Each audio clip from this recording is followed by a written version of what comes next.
তুমি কি জানো আমাদের কলিজার নবী সাল্লাল্লাহু আলাইহি সাল্লামের জীবন কতটা কষ্টের ছিল? তিনি শিশু অবস্থায় তার মা বাবাকে হারিয়েছিলেন। মানুষ তাকে এতিম বলে গালি দিত, তার পবিত্র গালে থাপ্পড় মারত। অসহায় নবীর কান্না ছাড়া আর কোনো পথ ছিল না। নবুয়ত পাওয়ার পর তার আপনজনরাই হয়ে ওঠে তার চিরশত্রু। তাকে পদে পদে হত্যার চেষ্টা করা হয়। মানুষ তার শরীরে ময়লা আবর্জনা ছুঁড়ে মারত, তার রাস্তায় কাটা বিছিয়ে রাখতো। মানুষ তার শরীরে পাথর মারত। মানুষের ছোড়া পাথরে নবী করিম সাল্লাল্লাহু আলাইহি সাল্লামের দাঁত মুবারক শহীদ হয়ে যেত। নিকৃষ্ট পাষাণরা নবীর পবিত্র মুখে থুতু পর্যন্ত ছিটিয়ে দিয়েছিল।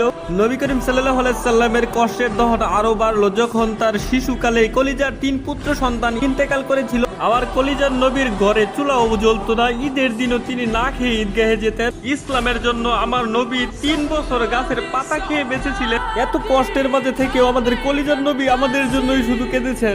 আমার এই অসহায় নবীকে যদি ভালোবাসো তাহলে কমেন্টে লেখো আই লাভ মুহাম্মদ এবং